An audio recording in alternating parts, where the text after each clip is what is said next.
Saatnya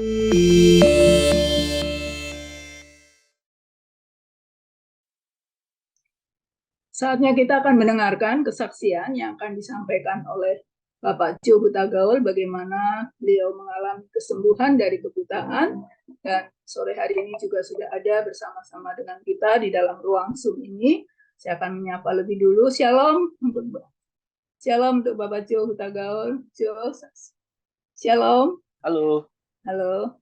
Ya, shalom Jo. Shalom. Ya. Shalom semuanya.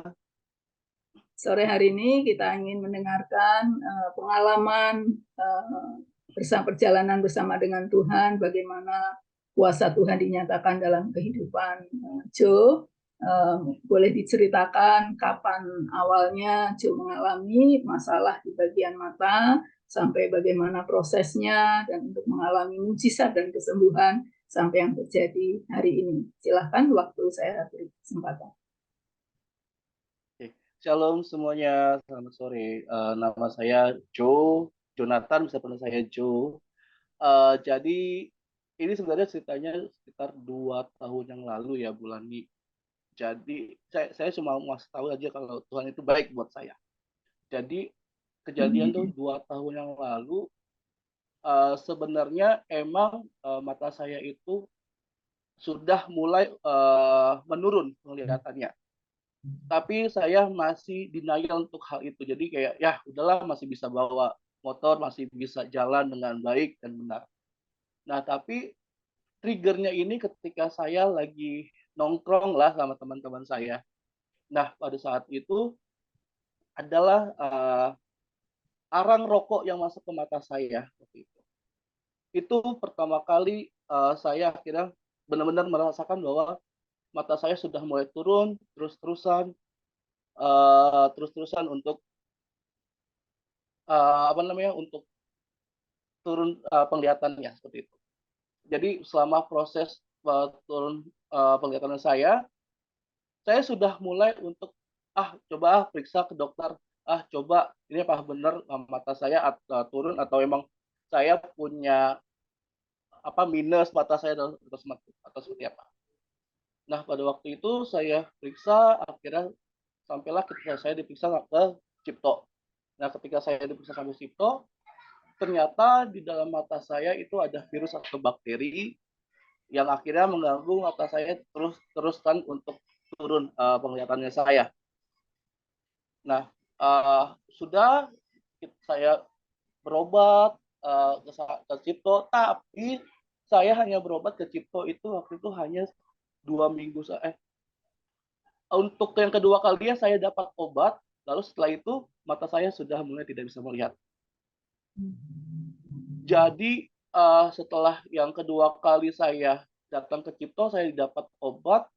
Nah, ternyata saya konsumsi itu obat, itu mempengaruhi mata saya akhirnya menurun dan sama sekali saya tidak bisa melihat sama sekali. Di situ ya seperti biasa, ketika saya sudah mulai bilang ke dokter bahwa mata saya sudah nggak bisa lihat dan segala macam, tapi dokternya masih bilang ini tidak bisa diperiksa dulu karena ada prosesnya atau ada yang namanya kasih jadwal dokter gitu. Jadi selama saya menunggu jadwal dokter selanjutnya, saya tidak diberikan apa-apa sama dokter, maksudnya obat atau apa dan segala macam. Jadi ya hanya seperti itu. Nah, karena mungkin saya sudah tidak mau, maksudnya mata saya sudah tidak bisa lihat sama sekali, bahkan dunia saya sudah istilahnya sudah tidak ada. Di fase tersebut saya sudah mulai ngedrop hidup saya. Kenapa saya bilang ngedrop hidup saya, Bu? Karena pada saat itu karir saya lagi mulai bagus seperti itu. Saya dipercayakan istilahnya sebagai branch manager selama hidup saya. Itu saya memimpikan itu sebagai seorang manajer. Ketika saya sudah dapat, Tuhan memberikan saya seperti itu. Jadi itu proses yang sangat menyakitkan buat saya. Nah, setelah ide itu saya ngedrop, mental saya ngedrop, terus pikiran saya ngedrop. Tapi saya masih nggak mau, bahwa saya masih percaya bahwa mata saya itu bisa melihat lagi. Saya masih percaya, saya terus-terusan berdoa juga sama Tuhan bahwa saya pasti akan bisa melihat lagi waktu itu. Nah, waktu itu saya waktu menunggu jadwal dokter, jadi setelah yang terakhir kali saya check up waktu itu, saya disuruh MRI dulu. Nah, MRI-nya itu saya dapat 2 bulan kemudian, Bu. Jadi katanya kalau pakai BPJS, MRI itu harus nunggu 2 bulan sampai 2 bulan setengah, atau bahkan sampai 3 bulan. Nah, pada saat itu saya dapat jadwal MRI itu 2 bulan setelah jadwal dokter saya yang terakhir. Karena mungkin orang tua saya tidak mau terlalu lama anaknya buta, dan saya juga makin lama kondisi saya makin ngedrop mental saya, akhirnya segala cara kita lakukan, Bu. Jadi karena waktu itu dibilangnya bahwa uh, apa ya, mata saya itu ada pendarahan Hmm. Lalu apa saja di yang sebelah kanan. dilakukan? Oke, dilakukan, kita pergi ke semua selain Cipto, saya pergi ke klinik mata. Saya coba pergi ke rumah sakit pusat saraf, karena waktu itu katanya saraf mata saya yang kena, putus dan segala macam. Akhirnya saya pergi ke sana.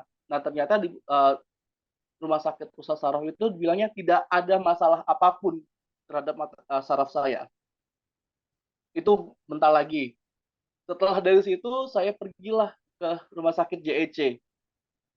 Nah, ternyata rumah sakit itu tidak menerima istilahnya pasien BPJS, dan dia tidak mau menerima pasien yang sudah ditangani oleh dokter lain.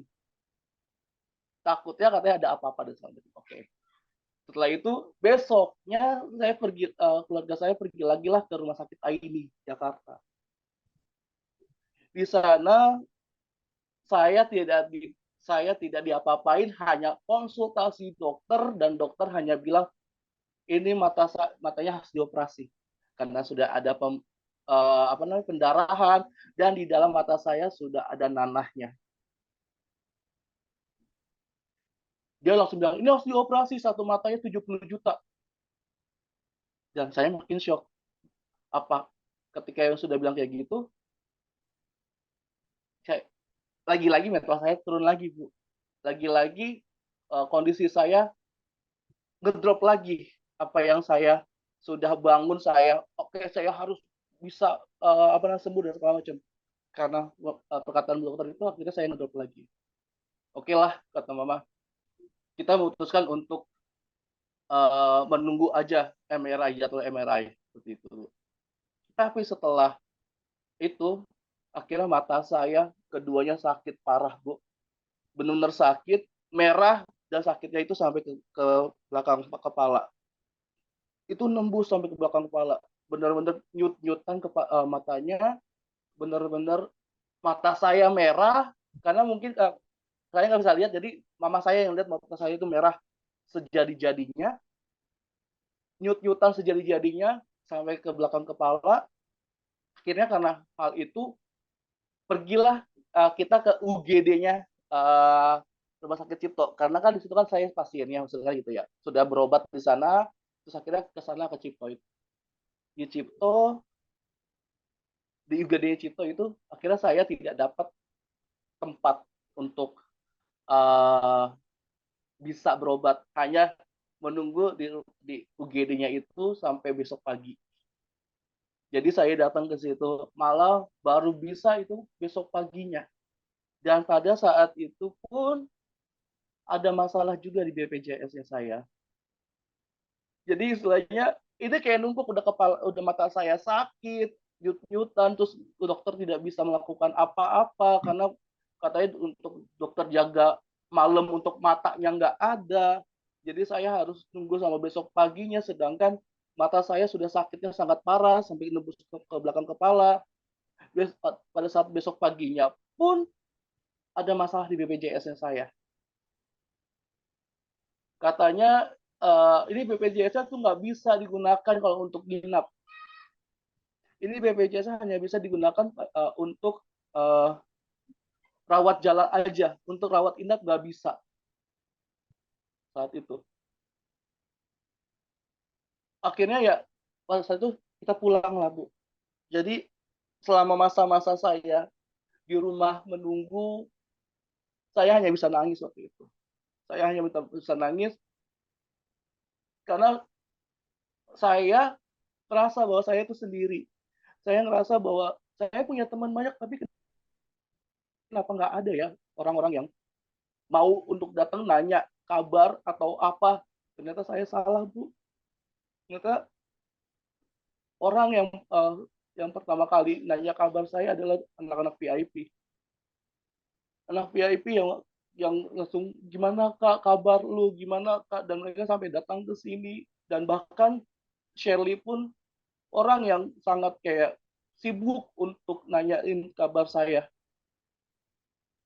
Dan mungkin juga berkat, bukan mungkin, emang berkat doa-doanya mereka dan juga orang-orang yang saya pun nggak kenal mereka, mereka mau untuk doain saya.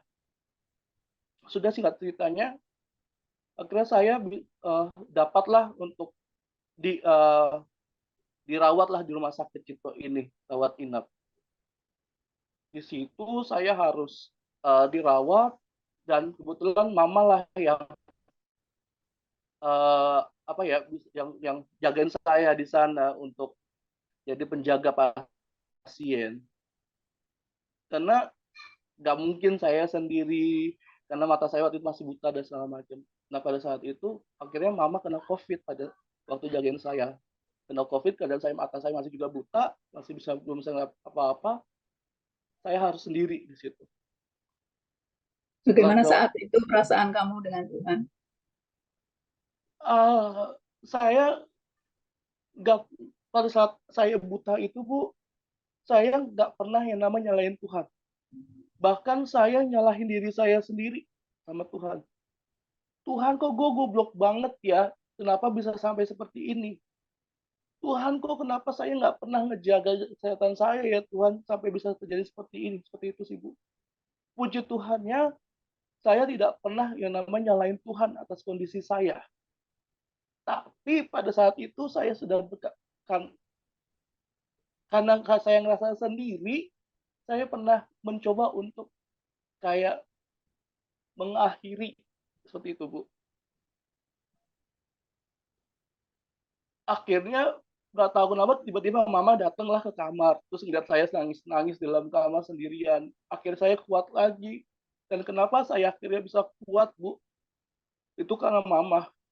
Karena saya lihat mama sudah tua, dia udah nganter saya kemana-mana, dia yang rela untuk bolak-balik rumah sakit, nganterin saya, papa saya untuk rumah sakit, terus jagain saya di rumah sakit. Itu yang buat saya, gue punya mama, gue juga punya Tuhan, kenapa jadi gue jadi minta gue turun seperti itu. Itu yang akhirnya nggak boleh, ini gue nggak boleh kayak gini. Jadi akhirnya setelah saya dirawat itu, saya kena COVID. Saya kena COVID dan harus dibawa ke bangsal COVID yang ada di Cipto. Mau tidak mau, tidak ada yang jagain saya sendiri. Dalam keadaan mata saya nggak bisa lihat sama sekali. Dan di situ juga mukjizat terjadi Bu sama saya Bu, di dalam bangsal COVID ini. Maka saya sudah mulai bisa melihat di situ. Bagaimana prosesnya? Bagaimana prosesnya sampai kamu bisa matanya bisa melihat? Apa yang kamu lakukan?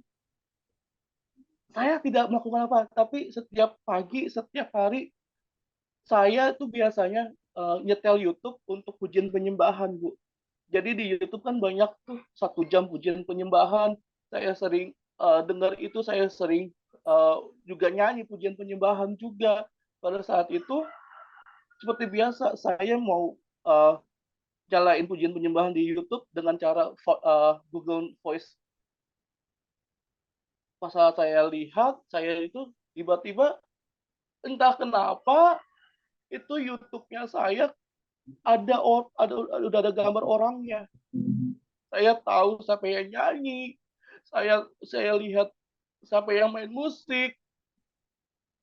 Di situ yang mulai Tuhan langsung gitu. Jadi tapi setelah itu akhirnya saya berhentiin penyembahannya, saya langsung nelfon mama. Pasal itu Bu, jadi kenapa harus di masa COVID saya sembuhnya? Kenapa harus di situ tempat orang yang istilahnya nggak mau yang saat kesakitan karena COVID, tapi di situ malah saya sembuh dari buta saya ini. Amin. Di situ ketemu Tuhan ya, di Di ruang itu situ ya. yang benar-benar saya kayak gini, saya masa bodoh, saya benar-benar mau nyanyi, saya benar-benar mau pujian penyembah saat itu, saya keluarin suara saya untuk nyanyi, saya nangis, tiba-tiba saya lihat YouTube itu saya bisa lihat semua yang ada di dalam YouTube itu. Siapa yang jadi WL-nya, siapa yang jadi penyanyi musiknya. Saya nggak sampai selesai, akhirnya saya video call mama, dan mama pun juga kaget pada saat itu. Puji Jadi, Tuhan. dan saya juga dirawat di Gaza COVID itu hanya seminggu, karena ya kan mungkin ya emang proses ya Bu, maksudnya di situ juga saya nggak, istilahnya bukan nggak kena COVID itu, nggak ada gejala apapun pada saat itu. Ya udah akhirnya saya dipulangkan, saya sampai rumah, di situ yang udah saya seneng karena emang Tuhan itu memang benar ada. Saya nggak pernah mau yang mau nyalain Tuhan, bahkan saya mau nyalain diri saya sendiri. Kenapa harus begini? Itu sih Bu. Jadi Bisa melihat normal ya, mulai saat itu ya. Bisa bukan, melihat dua-duanya ya. belum normal sih Bu. Dua-duanya emang sudah bisa melihat, tapi belum normal. Hmm. Karena masih ada, istilahnya masih ada berbentuk bayangan di mata saya, Hmm. tapi saya bisa melihat kalau ini, oh orang ada di depan saya, oh orang lagi ada jalan, oh saya bisa melihat gerakan tangan dan segala macam. Itu sih Bu. Oke. Terus kalau sampai sekarang kondisinya? Kondisinya sekarang puji Tuhan sudah 85%. Karena Hmm. kenapa saya bilang 85%? Mata saya masih harus tetap treatment di rumah sakit, harus tetap berobat juga. Dan satu hal Bu, selama saya eh, antara saya sudah sembuh, saya sudah bisa melihat sampai sekarang, itu saya nggak punya pekerjaan. Tapi puji Tuhannya, Tuhan ngasih sebelum Natal kemarin saya bekerja kembali. Tuhan izinin saya untuk bekerja kembali karena waktu saya sudah mulai bisa melihat, saya nyari kerjaan itu sangat susah. Interview ke sana ke sini nggak dapat, tapi Tuhan benar-benar baik. Orang yang nggak pernah saya hubungin, tempat kerjaan yang nggak pernah saya apply, nggak pernah saya interview di sana, mereka yang manggil saya dan saya bisa bekerja sebelum Natal kemarin. Amin, amin, amin. Berarti mendapatkan double blessing ya. Iya Selain Bu, kesembuhan juga berkat pekerjaan ya. Dan iya, ternyata dukungan dari keluarga juga sangat iya, berperan ya. Dan dan dukungan juga juga doa, ternyata dari teman-teman juga ada yang masih peduli untuk mendoakan iya, Joe ya. iya, Berarti kuasa Tuhan, kuasa doa itu membuat Joe bisa bertemu dengan Tuhan secara pribadi dan mengalami iya, Tuhan. Itulah yang membuat Joe mengalami mujizat, iya, bisa melihat kembali ya Joe ya. Dan iya Bu. eh, bagaimana sekarang perasaan kamu sekarang terhadap Tuhan setelah kamu mengalami mujizat demi mujizat, bagaimana kamu hubungan dengan Tuhan untuk saat ini?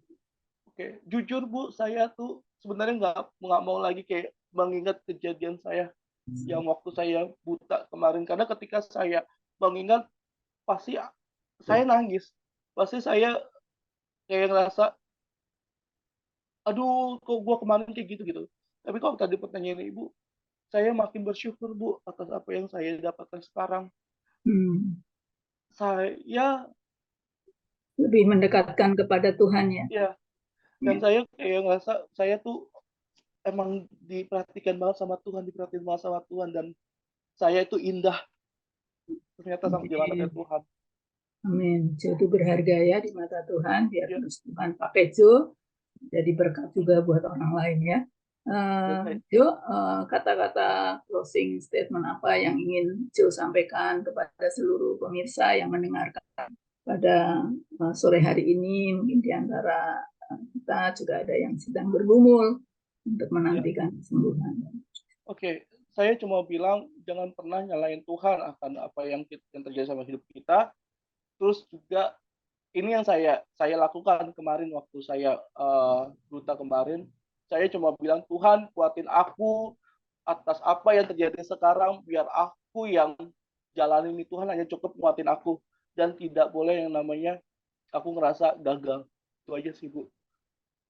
Oke, ya, biar terus tetap percaya ya bahwa Iya, mukjizat masih ada ya. iya. Oke, terima kasih Jo buat kesaksiannya yang boleh menguatkan kita bahwa Tuhan masih bekerja, dan izinkan saya akan berdoa buat Jo ya.